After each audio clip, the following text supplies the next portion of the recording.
আসসালামু আলাইকুম বন্ধুরা। আপনারা দেখতে পাচ্ছেন, দেখেন আমেরিকার ক্যালিফোর্নিয়ার লস অ্যাঞ্জেলেসে কী ধরনের আগুন লেগেছে। এই আগুনে সমস্ত কিছু বিধ্বংস করে ফেলেছে।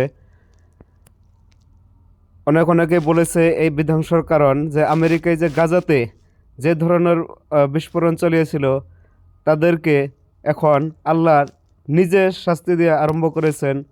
আমেরিকা যত বড় সুপার পাওয়ার না হোক কেন, যে আল্লাহর সামনে কোনো সুপার পাওয়ারে কোনো বড় নয়, সেটা কিন্তু প্রমাণ হয়ে গেল। আমরা জানি যে আমেরিকায় আজ পর্যন্ত 20,000-এর অধিক বিল্ডিং পুরো ছারখার হয়ে গেছে।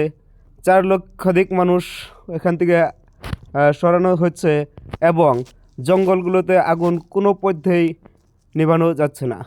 সমস্ত fire brigade, fighter jet, helicopter, Chinook helicopter এবং বিভিন্ন রাষ্ট্রের মানুষে এই লস অ্যাঞ্জেলেসে এই আগুন নেভানোর জন্য অনেক চেষ্টা চালিয়ে যাচ্ছে, কিন্তু এখনও এই আগুন নেভানোর জন্য ব্যর্থ তারা। আরও জানতে পারি যে আগামী 2-1 দিনে লস অ্যাঞ্জেলেসের ক্যালিফোর্নিয়াতে যে বাতাসের যেটা স্পিড বা গতি থাকবে, এই গতিটা কিন্তু অনেক বেশি থাকবে, যে অ্যাপ্রক্সিমেটলি ধরা হয়েছে 130 থেকে 140 কিলোমিটার প্রতি ঘন্টা হবে। যদি এরকম হয়, এই আগুন কন্ট্রোল করাটা অনেক অনেক বিপদ হয়ে পড়বে। সে দেখেন বন্ধুরা, যত বড় সুপার পাওয়ারই হোক না কেন, আল্লাহর উপরে কোনো সুপার পাওয়ার নাই, সেটা প্রমাণ হয়ে গেল। লা ইলাহা ইল্লাল্লাহু মুহাম্মাদুর রাসূলুল্লাহ। ওতে আল্লাহর উপরে দিয়ে কেউ আমরা কিচ্ছু করতে পারবো না।